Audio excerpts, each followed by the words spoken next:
नमस्कार, देश दुनिया की बड़ी खबरों में आपका स्वागत है। आज की इस बुलेटिन में हम बात करेंगे पीएम मोदी ने कांग्रेस पर दिए बड़े बयान की। हरियाणा पंजाब में पानी को लेकर मचे घमासान की। भारत के डर से पाक में बने इमरजेंसी जैसे हालात की। जाति जनगणना पर कांग्रेस बीजेपी में छिड़े सियासी घमासान की। पाकिस्तान से तनाव के बीच भारत ने दिखाई ताकत की। पहलगाम अटैक को लेकर एनआईए की रिपोर्ट में हुए खुलासे की। बात करेंगे नए रियलिटी शो हाउस अरेस्ट को लेकर देश भर में मचे बवाल की। और बुलेटिन के अंत में हम जानेंगे मोदी या राहुल किसके खाते में जाएगी जातीय जनगणना की पूंजी। साथ ही रोजगार समाचार में बात करेंगे देश में कौन कौन सी सरकारी भर्तियां निकली हुई है और उनसे जुड़ा क्या है नया अपडेट। कई लोगों की नींद हराम कर देगा आज का इवेंट। जहां मैसेज जाना था वहां पहुंच चुका है। केरल में बोले पीएम मोदी। प्रधानमंत्री नरेंद्र मोदी ने केरल के विजिंजम अंतर्राष्ट्रीय बंदरगाह का उद्घाटन किया। उन्होंने इस दौरान विपक्ष पर तंज कसते हुए कहा कि आज का ये इवेंट कई लोगों की नींद हराम कर देगा। इस कार्यक्रम में पीएम मोदी के साथ साथ मुख्यमंत्री पिनाराई विजयन भी शामिल हुए। प्रधानमंत्री मोदी ने कहा यहाँ सीएम विजयन भी बैठे हैं, ये तो इंडिया गठबंधन के मजबूत स्तंभ है। शशि थरूर बैठे हैं। आज का ये इवेंट कई तरह के लोगों की नींद हराम कर देगा। जहां मैसेज जाना था चला गया है। प्रधानमंत्री मोदी ने बिना नाम लिए कांग्रेस नेता राहुल गांधी पर भी तंज कसा। उन्होंने गौतम अडानी का जिक्र करते हुए कहा यहाँ गौतम अडानी भी मौजूद थे। अडानी ने जितना अच्छा पोर्ट यहाँ बनाया है उतना अच्छा पोर्ट तो गुजरात में भी नहीं बनाया था।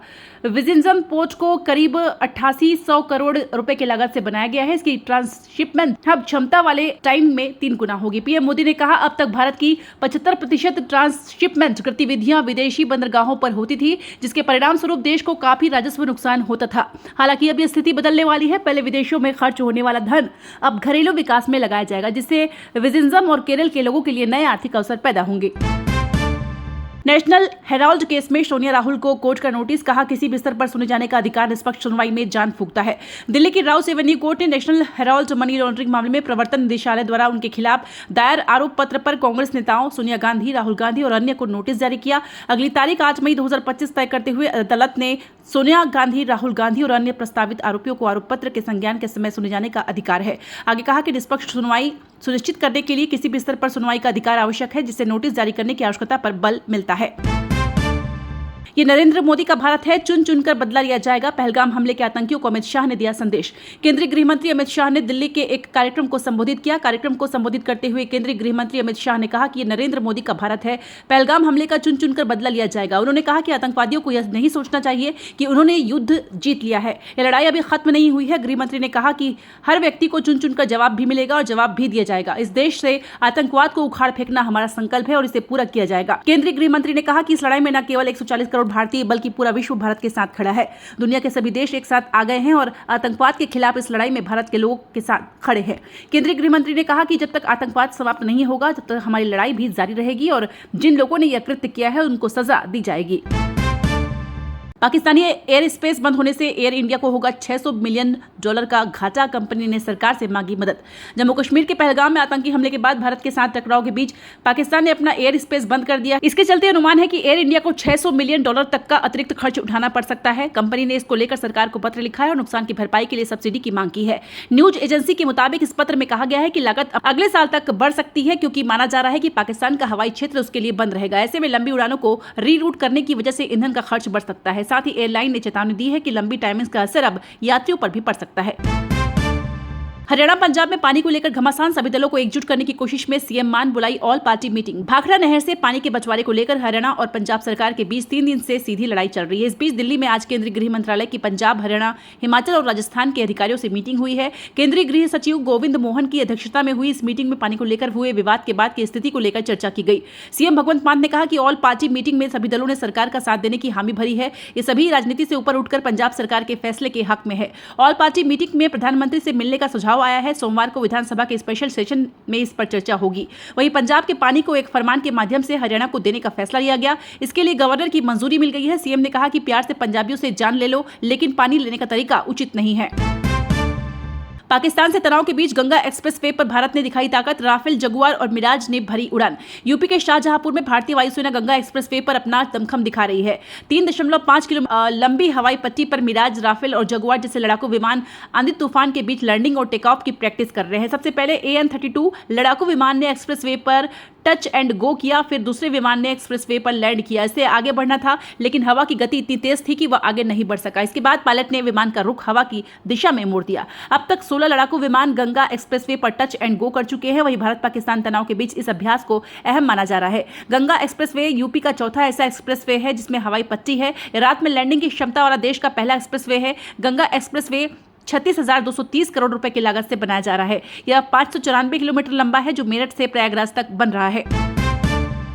जातिगत जनगणना तो शुरुआत है, पिक्चर अभी बाकी है। अब तेजस्वी ने कर दी 10 और डिमांड। जातिगत जनगणना पर केंद्र सरकार के फैसले के बाद बिहार में अब इस मुद्दे को लेकर क्रेडिट लेने का दौर शुरू हो गया है। एनडीए इसको लेकर जहां अपनी पीठ थपथपा रहा है, वहीं महागठबंधन की तरफ से आरजेडी और कांग्रेस इसे अपनी पुरानी लड़ाई बताकर जीत मिलने की बात कर रहे हैं। आरजेडी लगातार जाति जनगणना को अपना मुद्दा बताती रही है। वहीं अब इस पर केंद्र से मंजूरी के बाद तेजस्वी यादव ने कहना शुरू कर दिया है कि वह उनके पिता लालू प्रसाद यादव और आरजेडी की लंबी लड़ाई का परिणाम है कि केंद्र सरकार ने उनकी मांग को मान लिया है। दरअसल तेजस्वी यादव ने सोशल मीडिया साइट एक्स पर पोस्ट शेयर के लिखा है, जातिगत जनगणना तो शुरुआत है, लेकिन पिक्चर अभी बाकी है। तेजस्वी यादव ने अपने पोस्ट के जरिए बताने की कोशिश की है कि यह आने वाले दिनों में बिहार के लिए विशेष पैकेज और विशेष राज्य के दर्जा की मांग को जोरदार तरीके से उठाएंगे और उन्हें यकीन है कि एक दिन सरकार उनकी बात मानेगी। हम तो चैन की नींद सो लेंगे, लेकिन प्रधानमंत्री के लिए मुश्किल होगी। केसी वेणुगोपाल ने पीएम मोदी पर किया पलटवार। केरल पहुंचे प्रधानमंत्री नरेंद्र मोदी ने तिरुवनंतपुरम में 79 करोड़ रुपए की लागत से निर्मित Vizhinjam international deep water multipurpose सी पोर्ट राष्ट्र को समर्पित किया। इस कार्यक्रम में मुख्यमंत्री पिनराई विजयन और अडानी समूह के अध्यक्ष गौतम अडानी भी मौजूद रहे। इस दौरान पीएम मोदी ने कांग्रेस पर तंज कसते हुए कहा कि आज का कार्यक्रम कई लोगों की नींद उड़ा देगा, जिसके जवाब में कांग्रेस महासचिव केसी वेणुगोपाल ने भी हमला बोलते हुए कहा है कि पीएम की नींद उड़ने वाली है। कांग्रेस महासचिव केसी वेणुगोपाल ने कहा, मुझे यह नहीं पता कि प्रधानमंत्री ऐसा क्यों कह रहे हैं। प्रधानमंत्री ही वह व्यक्ति होंगे जिनकी रातों की नींद उड़ जाएगी, न कि इंडिया गठबंधन, राहुल गांधी या कांग्रेस की। हम जाति जनगणना के मुद्दे पर उन पर अधिकतम दबाव बनाने जा रहे हैं। उन्होंने इसे महिला आरक्षण विधेयक की तरह घोषित किया। हम तो चैन की नींद सो लेंगे, लेकिन प्रधानमंत्री के लिए सोना मुश्किल होने वाला है। अब बिलावल भुट्टो ने कबूला पाकिस्तान का जुर्म, कहा हां हमने आतंकवाद को पाला। भारत को आतंकवाद की वजह से अभी तक काफी नुकसान हो चुका है। पहलगाम में हुए आतंकी हमले के बाद पाकिस्तान के साथ तनाव बढ़ गया है।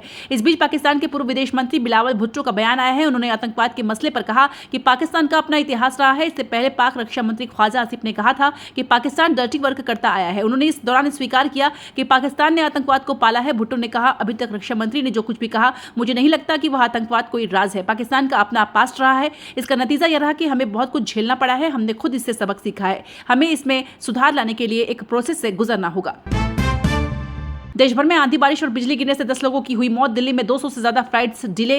एमपी समेत 8 राज्यों में आज ओले गिरने का जताया अनुमान। दिल्ली, एनसीआर, यूपी और छत्तीसगढ़ में बीती रात आंधी बारिश और बिजली पेड़ गिरने की घटनाओं में 10 लोगों की मौत हो गई। दिल्ली, उत्तर प्रदेश में 4 और छत्तीसगढ़ में 2 लोगों ने जान गंवाई है। वहीं दिल्ली एयरपोर्ट से 200 से ज्यादा फ्लाइट्स डिले हो गई है।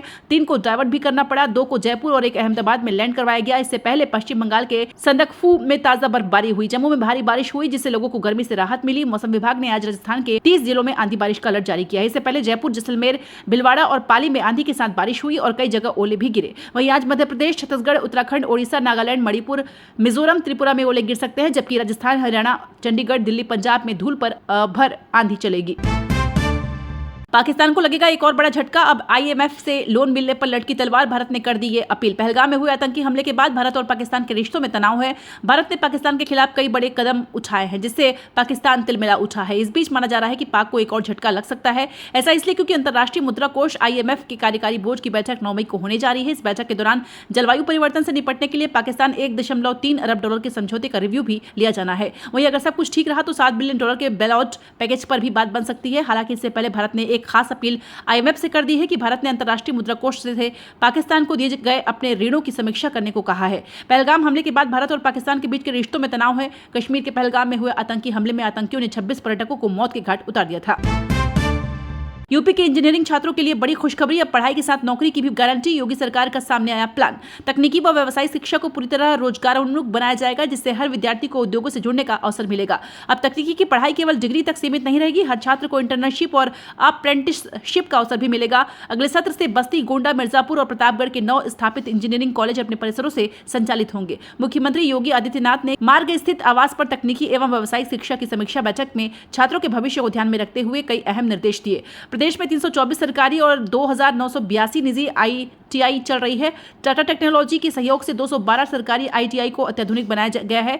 2024-25 में 1.25 लाख युवाओं को अप्रेंटिसशिप और रोजगार मिला है। प्रदेश की तकनीकी शिक्षा और संस्थानों की प्रगति के इन आंकड़ों को देखने के बाद मुख्यमंत्री ने निर्देश दिया कि राजकीय और अनुदानित पॉलिटेक्निक संस्थानों की तरह निजी संस्थानों को भी राज्य संस्थागत रैंकिंग फ्रेमवर्क SIRF में शामिल किया जाए ताकि सभी जगह गुणवत्ता बनी रहे।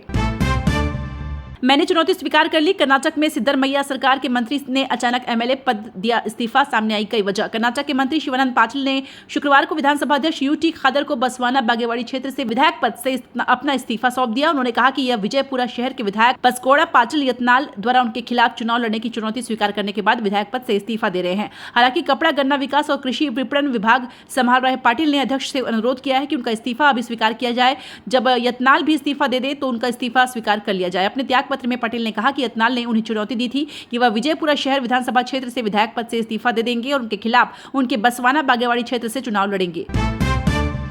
सुप्रीम कोर्ट की 6 लोगों ने पाकिस्तान डिपोर्टेशन पर लगाई रोक, कहा डॉक्यूमेंट्स की जांच करें, वीजा खत्म होने के बावजूद भारत में रहने का आरोप है। सुप्रीम कोर्ट ने श्रीनगर के अहमद तारिक बट्ट के परिवार के 6 सदस्यों को पाकिस्तान डिपोर्ट करने पर रोक लगा दी। कहा जब तक इन लोगों के आइडेंटिटी डॉक्यूमेंट्स वेरीफाई नहीं हो जाते तब तक इनको डिपोर्ट नहीं किया जाए। दरअसल पहलगाम आतंकी हमले के बाद भारत सरकार ने देश में रहने वाले पाकिस्तानी नागरिकों को देश छोड़ने का आदेश दिया था। बट्ट परिवार को भी देश छोड़ने का नोटिस मिला। इसके बाद उन्होंने सुप्रीम कोर्ट से अपील की थी। बट्ट ने कोर्ट में कहा, हम 2 भाई बेंगलोर में काम करते हैं, हमारे माता पिता बहन और एक भाई श्रीनगर में है।